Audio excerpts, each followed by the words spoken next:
If you really struggle with deadlifts, I am going to show you a modification that may be a little bit more beneficial for you. You don't have to worry so much on what you're doing with your back and your legs, and it's called a one-leg deadlift.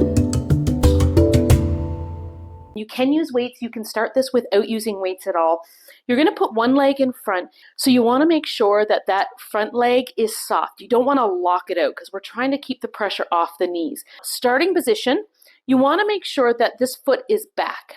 What I see a lot when people start to do one of these and they start here, they kind of focus on this and then their leg goes back. That's not what we want to do.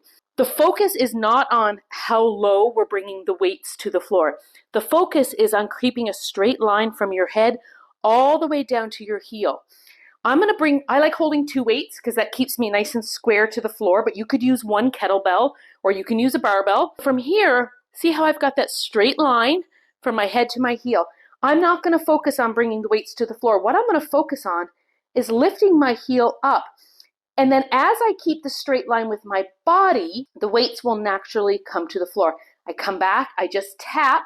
I don't fully rest. I just tap, and then I go again. Whoop, that one wasn't as far. So that's a really good example, actually. If you find that you are not able to do this without flopping over, then start with this. Tap, up, tap.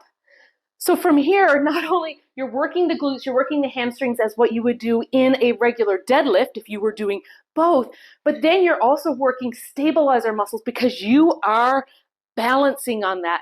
Try 10 on one side, 10 on the other, see how it feels. Comment below, let me know what you think. I would love to hear how this works for you. See you soon.